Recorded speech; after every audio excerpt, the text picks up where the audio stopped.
नमस्कार, जय श्री राम। स्वागत है आप सभी का पुनः एक बार। यमराज से नचिकेता पूछते हैं कि अन्यत्र धर्मादन्यत्रा धर्मादन्यत्रा तस्मात् कृता कृतात् ये अन्यत्र भूया भूताच्च भव्याच्च यत्तत् पश्यत् तद्वः।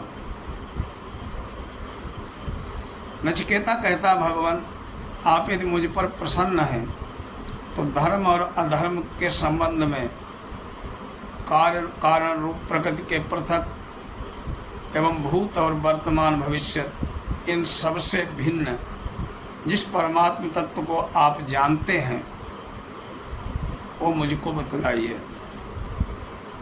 नचिकेता के इस प्रकार पूछने पर यमराज उस ब्रह्म तत्व के वर्णन करने की प्रतिज्ञा करते हुए उपदेश आरंभ करते हैं। सर्वे वेदा यत् पदमामनन्ति तपांसि सर्वाणि च यद् वदन्ति यदिच्छन्तो ब्रह्मचर्यं चरन्ति तत्ते पदः संग्रहणेन ब्रवीम्यो मित्येतत्। यमराज यहाँ परब्रह्म पुरुषोत्तम को परम प्राप्य बतलाकर उसके वाचक ओंकार को प्रतीक रूप में उसका स्वरूप बतलाते हैं। वे कहते हैं कि समस्त वेद नाना प्रकार और नाना छंदों से जिनका प्रतिपादन करते हैं, संपूर्ण तप आदि साधनों का जो एकमात्र परम और चरम लक्ष्य है, जिसको प्राप्त करने की इच्छा से साधक निष्ठापूर्वक ब्रह्मचर्य का अनुष्ठान करता है, उस पुरुषोत्तम भगवान का परम तत्व मैं तुम्हें संक्षेप में बतलाता हूँ। वो है ओम। यह एक अक्षर, नाम रहित होने पर भी परमात्मा अनेक नामों से पुकारे जाते हैं। उनके सब नामों में ओंकार सर्वश्रेष्ठ नाम माना गया। अतः यह नाम और नामी का अभेद मानकर प्रणव को परब्रह्म पुरुषोत्तम के स्थान में वर्णन करते हुए यमराज कहते हैं, एतद्देवाक्षरं ब्रह्म एतद्देवाक्षरं परम एतद्देवाक्षरं ज्ञात्वा यो यदिच्छत् तस्य तत्। यह अविनाशी प्रणव ओंकार ही तो ब्रह्म परमात्मा का स्वरूप है। यही परब्रह्म परम पुरुष पुरुषोत्तम है।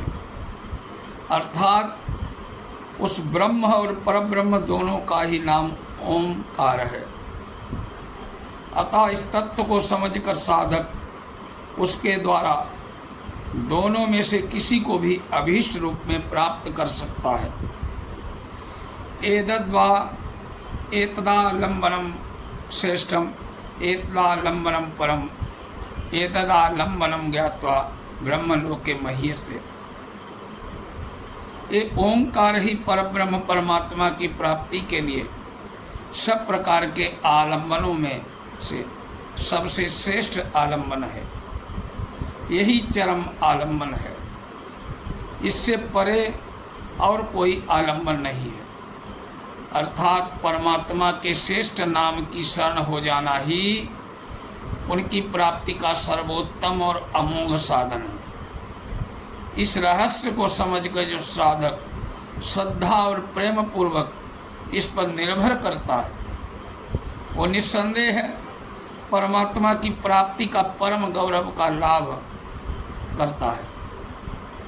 इस प्रकार ओंकार को ब्रह्म और परब्रह्म इन दोनों का प्रतीक बतलाकर अब नचिकेता के प्रश्नानुसार यमराज पहले आत्मा के स्वरूप का वर्णन करते हैं।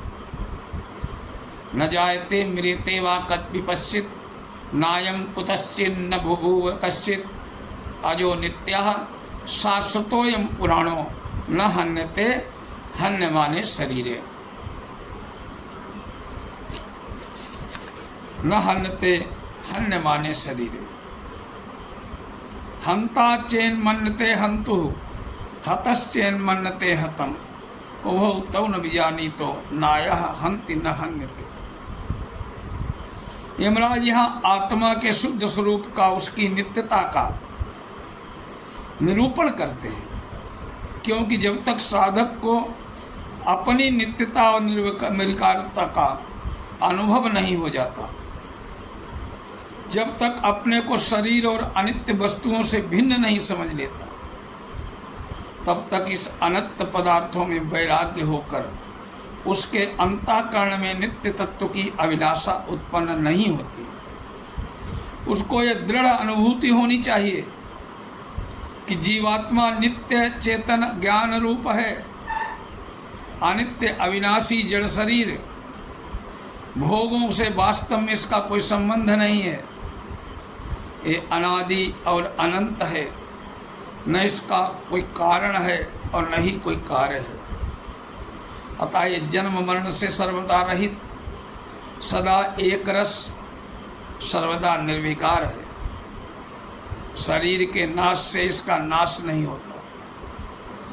जो लोग इसको मारने वाला या मरने वाला मानते हैं, वस्तुतः आत्मस्वरूप को जानते ही नहीं, वे सर्वथा भ्रांत हैं। उनकी बातों पर ध्यान नहीं देना चाहिए।